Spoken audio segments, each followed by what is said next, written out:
ఇడ్లీలతో చేసిన వడలు. ఇడ్లీలు మిగిలిపోయినప్పుడు ఇట్లా వడలు చేసుకుంటే చాలా బాగుంటాయి. 2 ఉల్లిగడ్డలు మీడియం సైజు, 2 క్యారెట్లు, ఒక 5 పచ్చిమిరపకాయలు, గుప్పెడు కొత్తిమీర, ఉప్పు, జీలకర్ర, సోడా అన్నీ ఒక్కొక్క చెంచా. ఇవి 15 ఇడ్లీలు. ఇవి మిక్సీలో వేసుకోవాలి. మిక్సీలో వేసుకొని కొన్ని వాటర్ పోసుకొని మిక్సీ పట్టుకోవాలి. ఇట్లా మిక్సీ పట్టుకొని ఒక బౌల్లో తీసుకోవాలి. ఒక్కోసారి ఇడ్లీలు మిగిలిపోతే ఏం చేయాలనో అర్థం కాదు. ఇట్లా వడలు చేసుకొని తింటే చాలా బాగుంటాయి.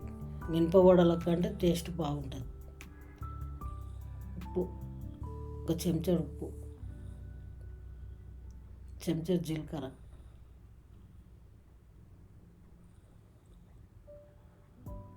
చెంచాడు తినే సోడా,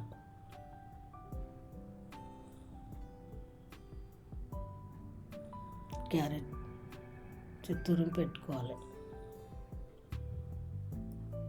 ఉల్లిగడ్డ చిన్న చిన్న ముక్కలు చేసి వేసుకోవాలి,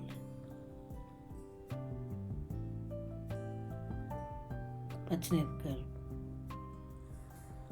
కొత్తిమీర,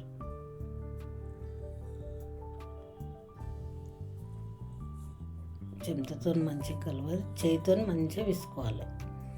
ఉప్పు సోడా అంతా కలిసేటట్టు కలుపుకోవాలి.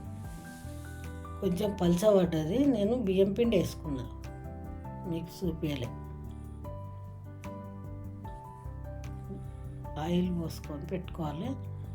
ఒక 5 నిమిషాలు మూత పెట్టి పెట్టుకోవాలి. అన్నీ ఒకటే సైజు ముద్దలు తీసుకొని మధ్యలో రంధ్రం పెట్టి వేసుకోవాలి. మినప వడల కంటే మంచిగా అవుతాయి ఇవి. మంట మీడియంలో పెట్టి వడలు వేసుకోవాలి. వేసుకున్నాక కొంచెం ఉడికినాక హైలో పెట్టుకోవాలి. అయితే మీడియంలో పెట్టి వడలు తీస్తే ఏమైందంటే ఆయిల్ మొత్తం పీల్చుకుంటాయి అవి. ఆయిల్లోనే పెట్టి ఆయిల్లోనే తీయాలి. మంట పెద్దగా పెట్టే తీయాలి, అప్పుడు ఆయిల్ పీల్చుకోదు. అట్లా ఆయిల్లోనే ఉండాలి. గోల్డెన్ కలర్ రావాలి.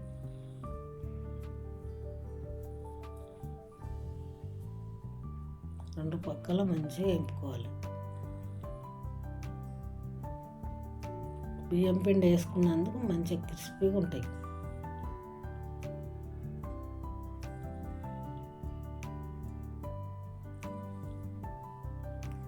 ఇట్లా గోల్డెన్ కలర్ రాగానే తీసుకోవాలి. అన్నీ అదే సైజులో చేసుకోవాలి వడలు. పిల్లలైనా పెద్దలైనా మంచిగా ఉంటారు. ఇడ్లీతో చేసిందని ఎవరికి తెలియదు. రెడీ అయిపోయినాయి ఇడ్లీతో చేసిన వడలు.